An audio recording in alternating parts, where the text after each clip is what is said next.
so much for having me. We've been working with Rotary groups all over Australia since we started in 2005. So it's something that we've been doing together for a long time. I started Street Swags back in 2005 because I just wanted to get the people in my own town, which is Brisbane, a swag for Christmas.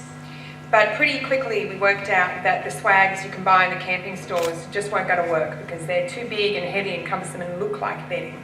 And particularly for, there's one particular group of women who were sleeping outside, just tucked in around the side of St. Stephen's Cathedral, 4 young women. I wanted something that was going to be discreet enough that it wouldn't brand them as being homeless. It was important that they didn't have something that was obvious that they were carrying their bedroll around with them for their own safety. So I designed the first one using a piece of paper and then out of a bit of felt and fabric about Barbie doll size, if Barbie was, you know, somewhat less glamorous. And my mum sewed the first few. And we took them down to the streets in Brisbane. I had been working in charitable work for all my life. I come from you saw my mum on the video, a very Catholic family. Community service has always been part of my life. So it's a very normal thing for me. I was one of the first volunteers when Rosie's youth mission started up in Brisbane.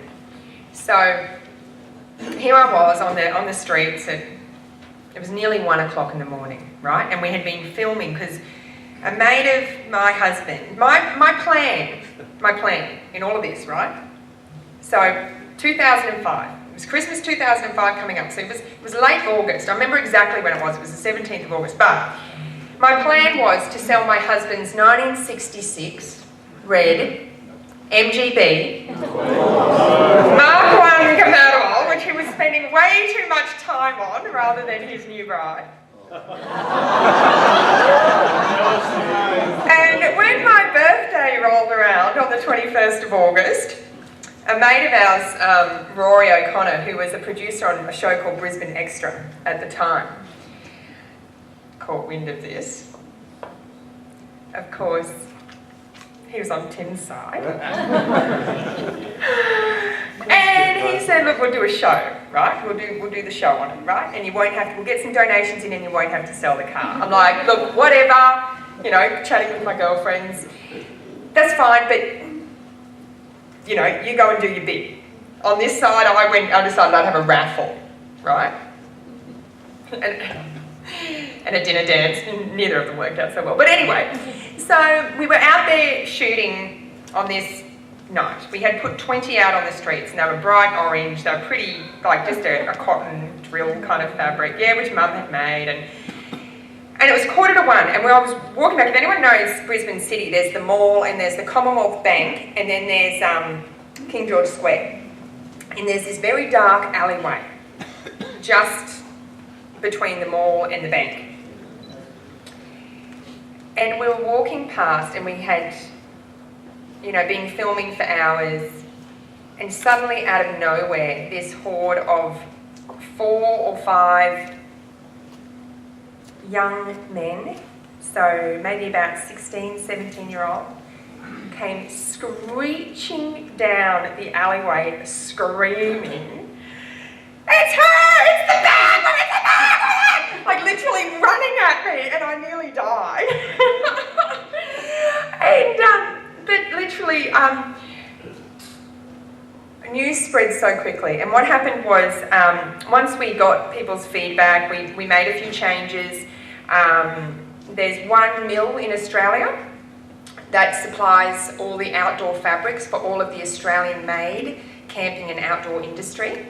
So it's called Wax Converters. It's in Newcastle, and we found out about that. So we started using this special canvas, same canvas the Australian Army, Jayco, R.M. Williams all use, dries bone, etc. And by the time the show aired, Brisbane Extra, oh, mind you, the day it was supposed to air, right? I get a call from Rory. "Where are you?" Yeah, my mum's. Oh, can we come down? We're going to come down now. Like, right, I'm wearing like t-shirt and jeans. We're coming down now, just get changed. Wear your mother's clothes. I'm like, okay. So I did. And I said, Rory, this was not the deal. The deal was you were going to, you know, do stuff with TV or whatever. I said, look, you'll be fine. Just everything you say it in short bursts and sound excited.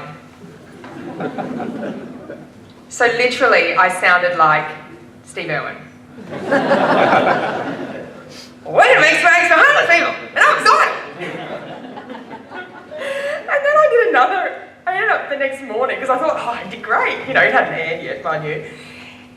Aired the next day. So that morning, I did Nicole Devine, 6:12, but it was like 5:30 in the morning. Can you imagine the truck drivers? It was so bad. But anyway, I've come a long way since then. What happened with the show was people did support, and they phoned Rosie's and gave a donation. And we raised about $27,000 from that show. But what also happened was that people heard about what we were doing and more people wanted them. So we produced 200 over those 2 months for Brisbane, but we already had orders of about 1,500. The other thing that happened was some prison guards up at Woodford saw the show, and as Mum said, asked would we come up. Of course, you know, like, what do you wear to prison? Maximum security men's prison. I wore togs, a bodysuit, buckle-up jeans, the biggest belt I could find, and held my mother's hand. And, you know, they made us eat the lunch, and Mum and I like, looking for files, you know, like, it's cool. I actually go there all the time now. And it's amazing. We're actually producing 4 prisons now, and I run a lot of work, I do a lot of work out in Indigenous communities as well. But I was back up at Woodford, you know, I go up regularly, but we were up there shooting for Sunrise last year, and my best sewer, they call him Badge, but I call him Badges. I don't know, somewhere along the years I got it wrong. And Badges. I'm sitting there with my mate Badges, and you know, the camera people are doing something, you know, so, and he said to me, oh, hey, jabs me in the ribs. Gee, look at me now. Last time I was on TV, I was a crazed lunatic with a shotgun. Oh, that's great, Badges. Over on the table a bit, and then I said to the prison guards, is that true? And he said, oh yeah, he's a multi-murderer. He opened fire and killed all these people. I'm like, so yeah, it's real. It's really, really real. I was actually in one of our women's prisons. I was at Wacol, actually. We don't produce in Wacol, but I do have some connections there. And I was speaking for them 2 weeks ago. And I was speaking to them how when I started Street Swags and why I continue doing it is for those women and women who are in that situation. 90% of women in our Queensland jails, in our Australian jails, have been sexually abused. They have chronic trauma and mental illness, and 66% of them have all 3. When someone says, I'm homeless, it's as good as saying, I'm Jean Madden, 28 Galvin Road, Upper Brookfield, 4061. What is it, 4069? I've got my own postcode wrong. What does that tell you? It tells you nothing about me. What's going on for these people and what I've learned in my years of doing this. And Street Swags is the only non-government funded organisation that I know of who work with everyone who works with homelessness right across Australia. Hospitals, schools, church groups, all, you know, Vinnie's, Salvos, Mission Australia, Wesley Mission, etc. You awesome people all over Australia. And what I've learnt is poverty in Australia looks very, very different to poverty in India or Africa or China or wherever else. What's going on for our people is that it's the hurt that causes the abuse, and the abuse causes more hurt. It's the chicken or the egg. normally comes from hurt. It always comes from hurt. And when you speak to people as often as I do, the stories are very, very, very similar. There's a pattern and you can fill in the details. The hurt causes abuse. The abuse causes more hurt. And that's what traps people in this cycle of homelessness and incarceration. It is the same group of people. So 76% of our homeless in Queensland are Indigenous. They make up 89% of people in our Queensland jails. When they're less than 3% of the population, we're talking about the same group of people. 90% of them in our Queensland jails, 90% of people in our Queensland jails have chronic trauma-related mental illness.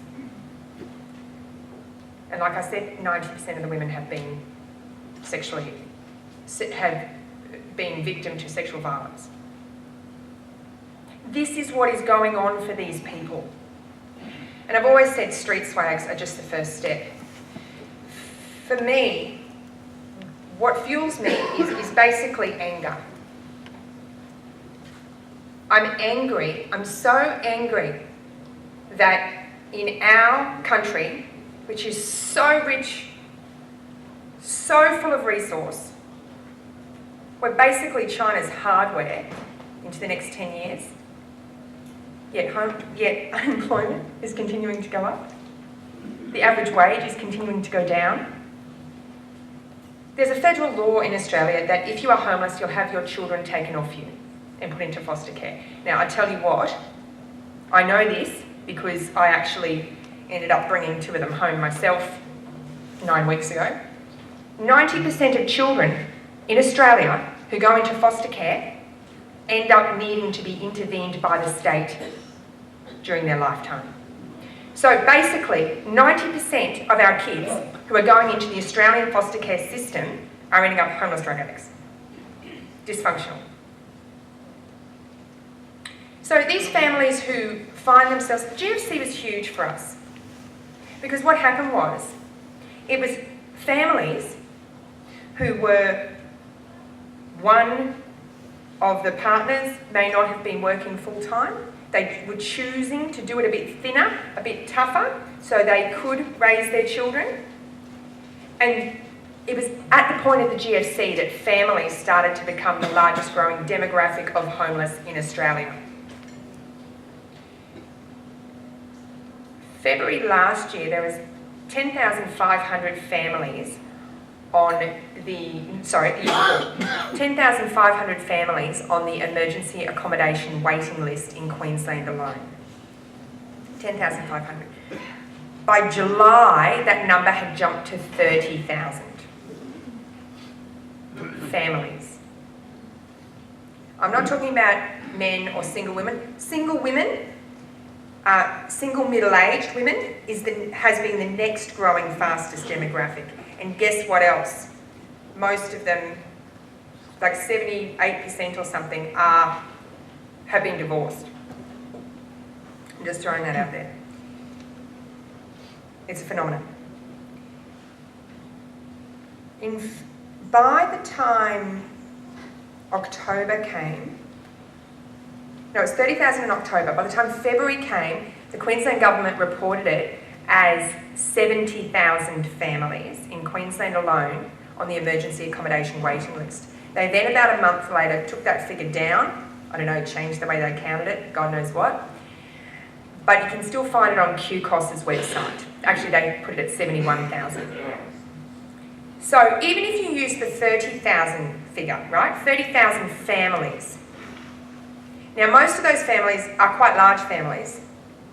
Particularly, we have a lot of New Zealand families who are experiencing homelessness at the moment, but most of them are big families. Let's just say that on average it might be 3. Let's play our numbers down, right? Let's say it's 3 per family, and you have to have dependent children to qualify for it, okay? So that's 90,000. That's not the middle-aged women. That's not the old man alcoholic who's on the corner of the street. That's just families with dependent minors. If you work that back on the per capita of Queensland, it's about 2.5%. If you do the same maths for the US, it's under 1%.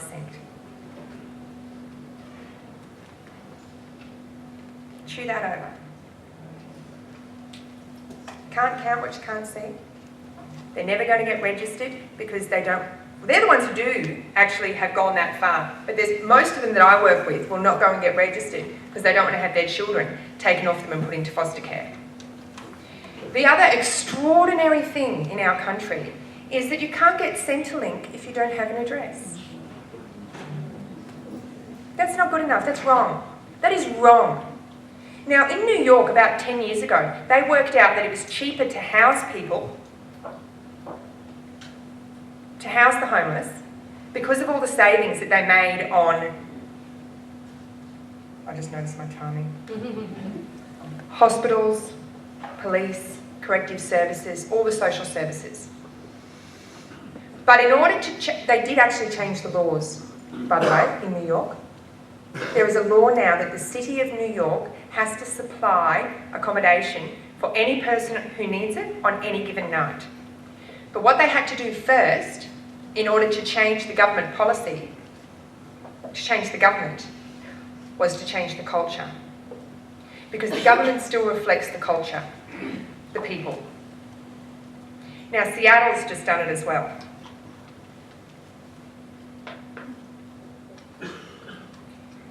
For me, it's not acceptable. It's not acceptable because at what point do we stop saying, you, my neighbour, you fellow human being who shares this tiny space with me, your life is of no value? When do we accept that? that human beings, our own human beings, our own people, our own. When do we accept? Or when did we somehow, in Queensland, in Australia, say that's okay to let these... I know of so many families who live in this Burnett region, in the pine forests. I know of half a dozen families who sleep in the Boondall wetlands and arrive after dark and leave without a trace in the morning. I know of families who live in a drainage system further down the road, behind the Zups the caravan park down in the Zups car park off Sandgate Road. You know, I could, as I continue the map, keep telling you. You know, we've been supplying the shack at Nambour with street swags since we started. The street swags are just the first step. It's about keeping people alive long enough for communities to take responsibility for their own. The way we do that is going to the too hard basket and chipping away at that hurt that causes the abuse. Because that's what's trapping people in their situation. I was going to ask for questions, and we might have... I know I'm out of time. Vince is shaking his head. We're so out of time. I need to actually get in the car and drive to Lawn Hill because some of the work I do in the Indigenous communities. But what we're going to do is we're going to leave some cards there. Please, I really hope that we continue to work together and we continue to support what each other does. The street swags are so successful. 26,000 homeless Australians are now sleeping in street swags. So thank you so much.